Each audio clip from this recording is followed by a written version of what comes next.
Hello everyone, welcome to a 10 for the Chairman. It's the first 10 for the Chairman that I'm actually doing in 2016. I know we broadcast one in 2016, but that was actually recorded in the end of 2015. So I'm back in LA for a few weeks, and then I'll be going back to the UK. So I'm spending a lot of time in the UK this year, so I'll be back and forth between the two locations. But while I'm back here in LA, I'll be doing 10 for the Chairmans. So it's nice to be back in LA. The weather's a little nicer than Manchester at this time of year. So this is 10 for the Chairman. For those of you that don't know, this is where I take 10 questions from the subscribers and answer them to the best of my ability.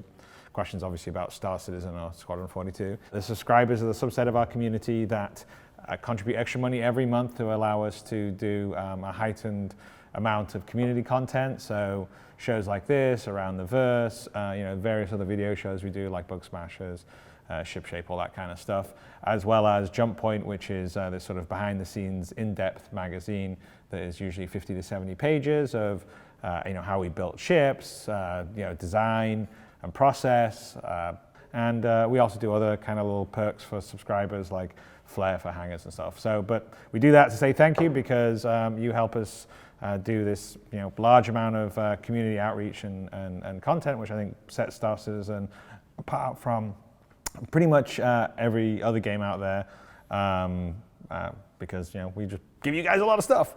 Anyway, so I'm here, I think, signing stuff right now. That will be for PAX South, right? Yeah, PAX South. So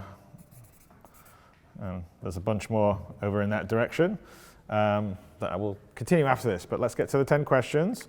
It is good to be back, so we'll do this week and next week. And maybe if I get corralled into an extra one to be stockpiled, we'll do that too.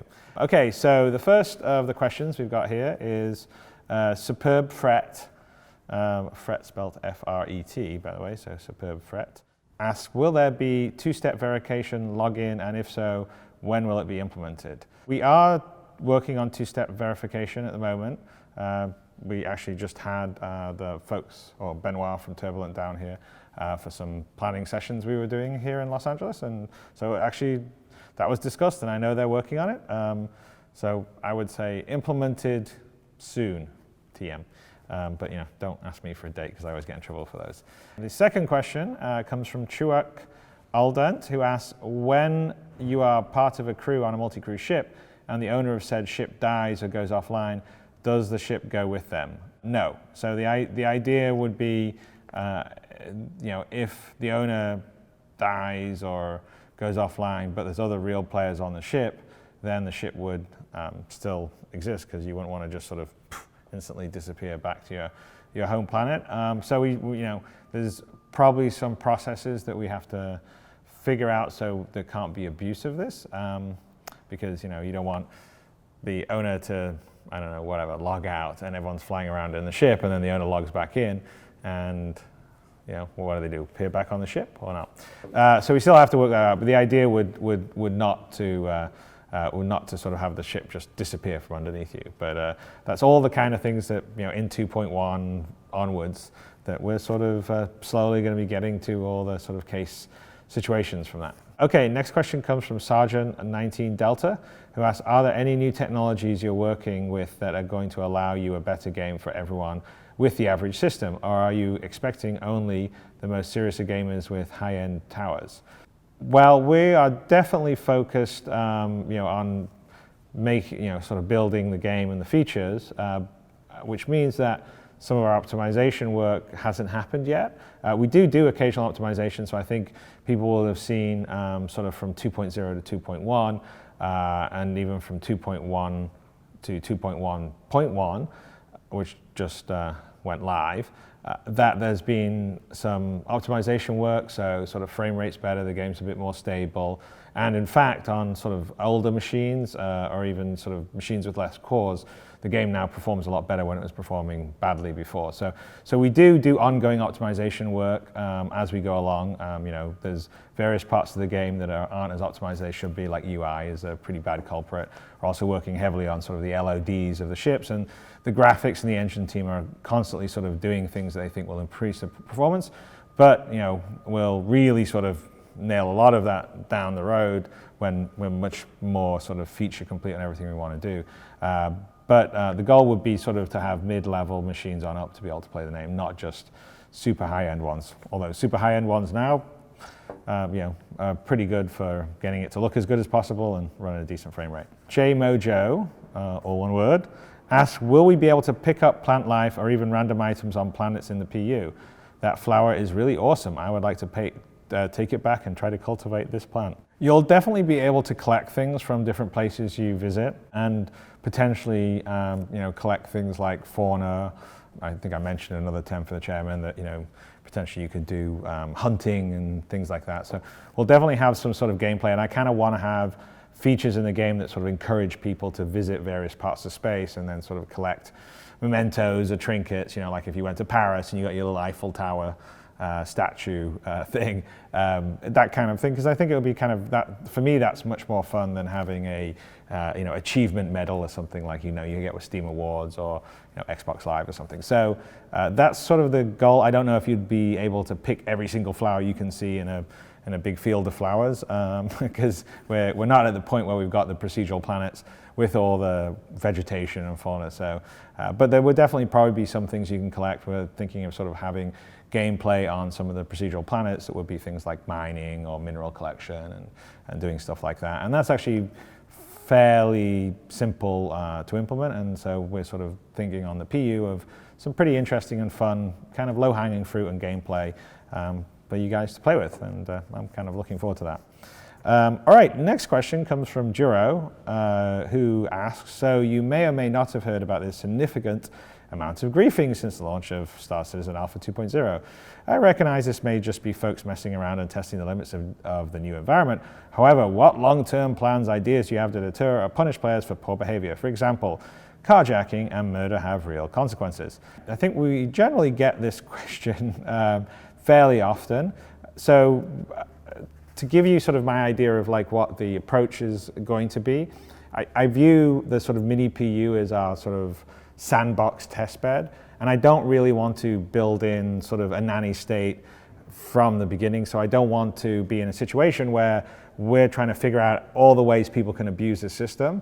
So I'd rather put a system in and then just see what happens, and then as the things happen we go, okay, well, this is where people sort of abuse it, so we're now going to put this kind of system in. And we've always had plans for bounties on people and sort of both NPC and player enforcement of other players that are essentially attacking people when they shouldn't be attacking, which could be griefing or could be sort of piracy in a safe zone or whatever. So right now in Crusader there's just a safe green zone around Port Olisar.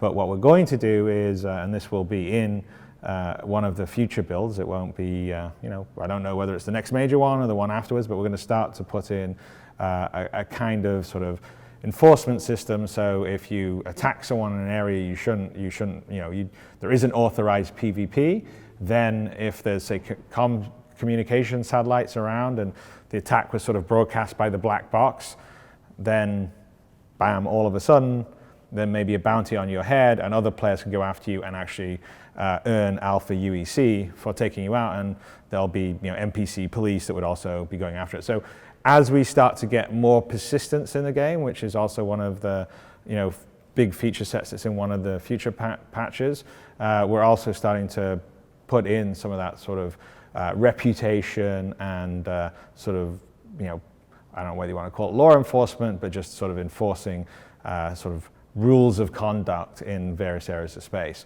But we'd also sort of have emergent gameplay, like, so for instance, in Crusader right now, the comm satellites are kind of offline, and like one of the ideas is that in all sort of regulated systems, they have these comm satellites around, and so if a ship gets blown up or attacked, it can do its sort of black box message and say, oh, I was attacked by so-and-so in their ship, and then it goes, well, wait a minute, that was a safe zone, that shouldn't have really happened. And so it gets transferred to the comm satellites, and bam, all of a sudden, now you're in the sort of UEE network of someone that's performed a crime, and potentially is a bounty on your head, et cetera, et cetera. Well, one of the cool emergent gameplay things is, like if you were planning, say, I don't know, to jack a convoy and there's some really valuable whatever gold on this convoy, then perhaps it's, but it was only going to go through the safe space.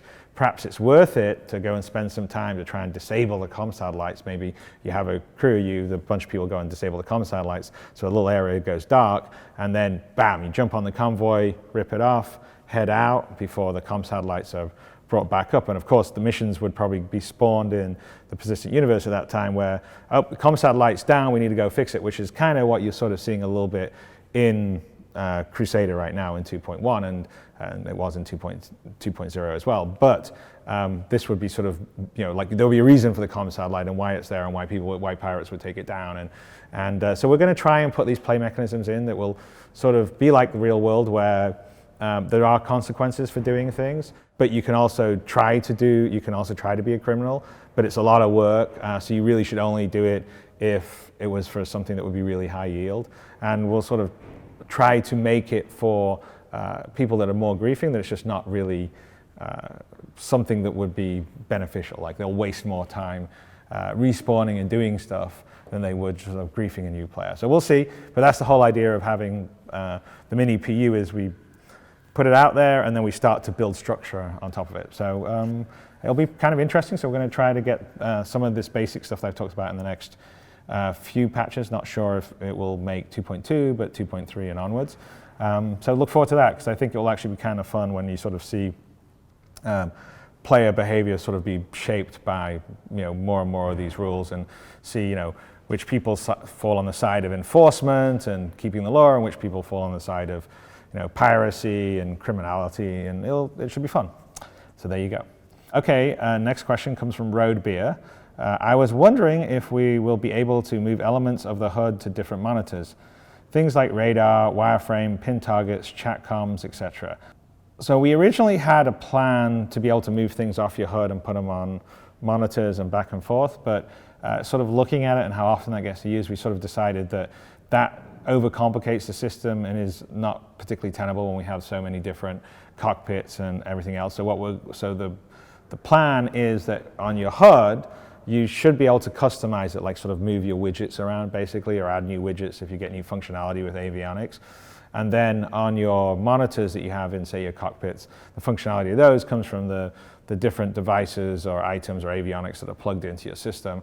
And then there's a certain amount of you could say, oh, I'll default this one to the damage screen, or I'll default this one to the shield screen and stuff like that. But you won't be able to take things from your visor and put them onto your sort of monitors in the cockpit, or vice versa. But you will be able to customize sort of your HUD in terms of layout and things that you can see, and then you sort of will also be able to default to what you should be able to see on the monitors. And of course, that would all be also depending on the sort of kind of ship. So the idea of the starter ships, which we really don't have implemented now, would have much more basic functionality for IFCS, avionics.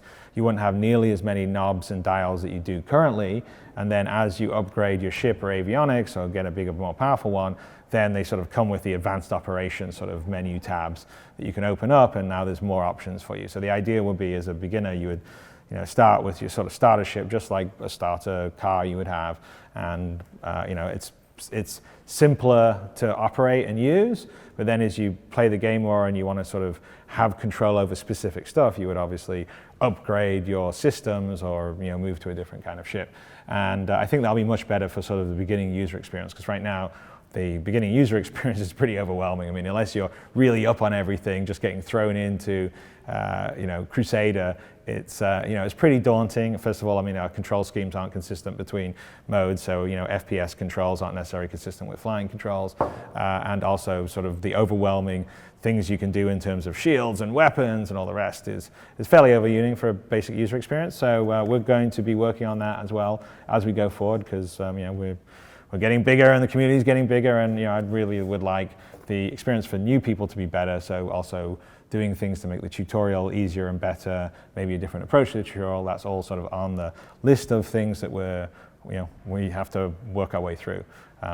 As you can probably guess, it's a pretty big list. Next question comes from Siddhi Drak McGillian, who asks, will larger ships have damage control lockers, places where emergency response and repair parts are stored to respond to shipboard fires, hull breaches, dangerous gases, etc.?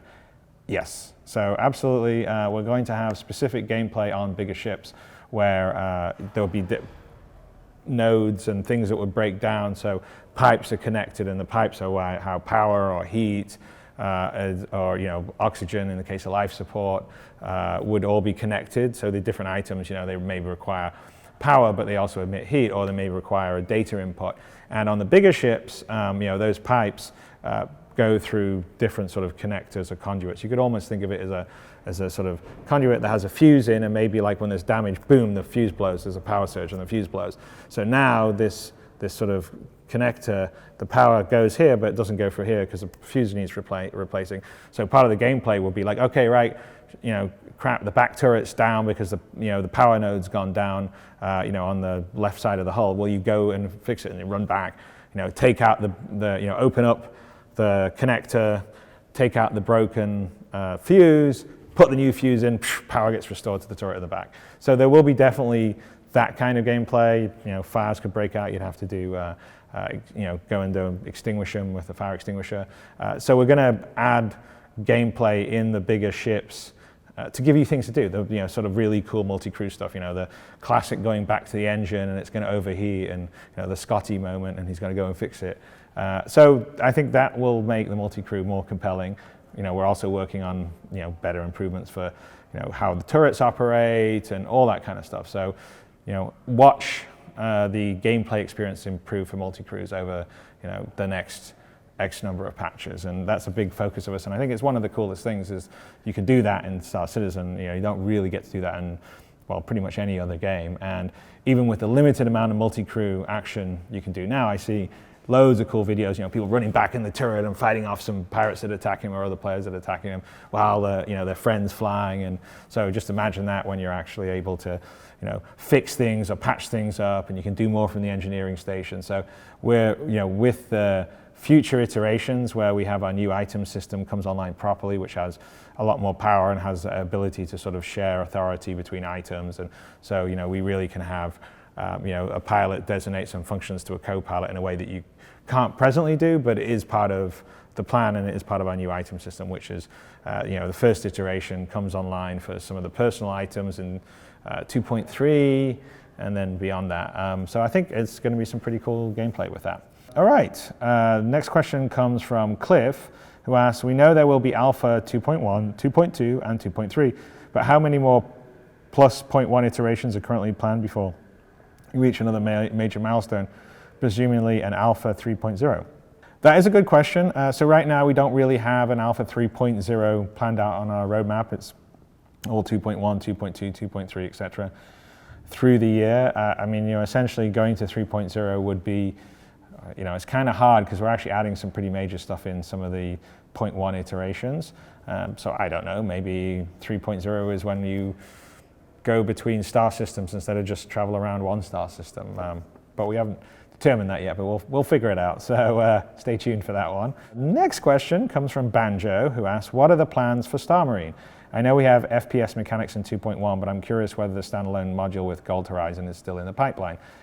So yes, it is still in the pipeline. I do actually kind of like to say something here, because I sort of get annoyed sometimes when I sort of see this pop up in comments and stuff like, oh, Star Marine's cancelled, or where's Star Marine? I need all this. Well, Star Marine was just a game mode for people to play the FPS element of Star Citizen until we could combine everything together, flying, walking around, shooting, doing all the rest of the stuff all together. Well, that is what is in 2.0, that's what's in 2.1. So, with SC Alpha 2.0 onwards, you have basically what we were planning to do from Star Citizen from the very, very, very beginning. I mean, we didn't, if you go back and look at the original pitch, we didn't say, hey, we're doing Star Marine. We say we will have FPS and boarding. Well, you have FPS and you have boarding right now. And so really what's happening is there will not be features that will only be for Star Marine outside a sort of competition map and scoring that isn't going to be in the game. And so we're actually rolling out the FPS features.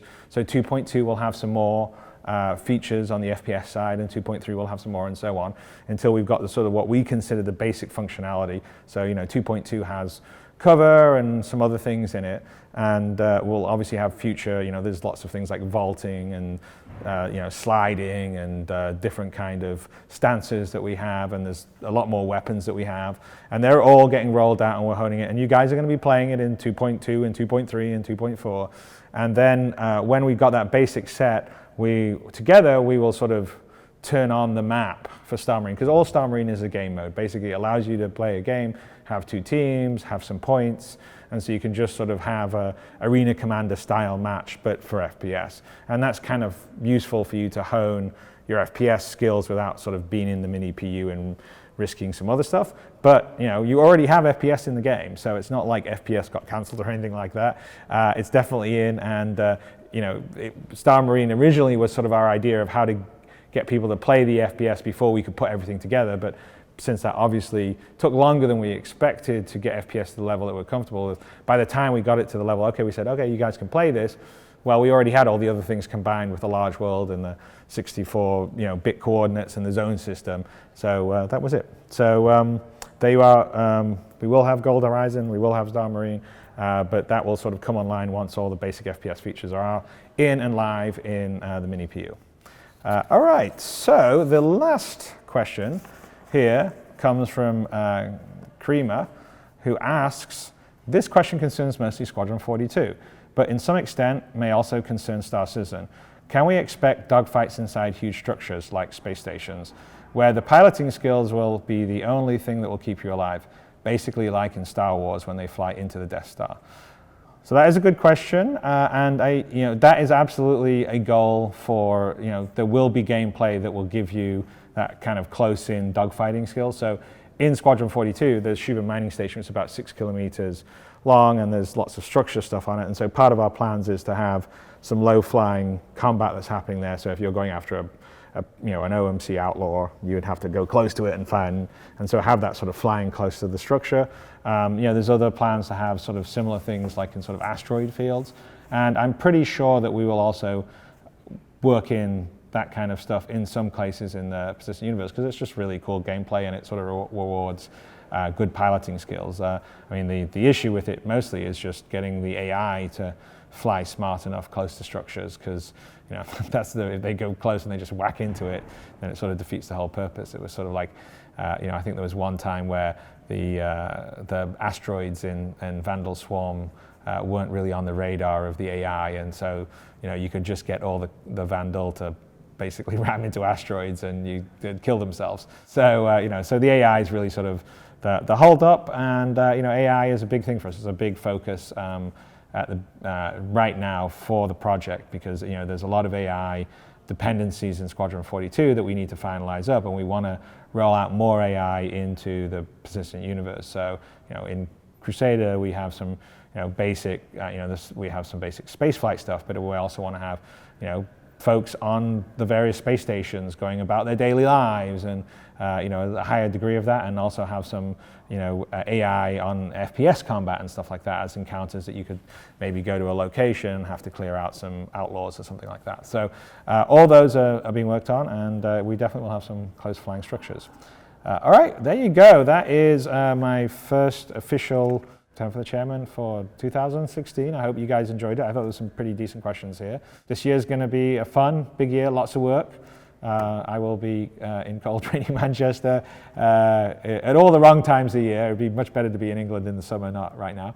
But it's going to be worth it. I'm kind of excited because there's just so many cool things coming together, both in SC Alpha 2.0, 2.1 onwards, as well as the Squadron 42 stuff. So it's going to be fun. Thank you guys so much for supporting us. We're at an insane amount now. I think 106 million or something crazy, which is really just ensuring we're building this thing to be as the scope and the fidelity as high as possible.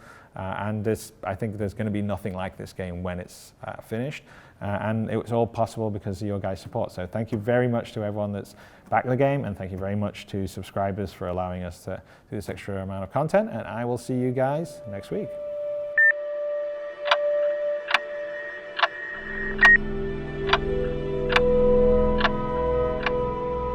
Hey guys, thanks for watching 10 for the Chairman. If you guys would like to see more episodes, go here. If you guys would like to subscribe to our YouTube channel and always keep up to date with all our video content, go here.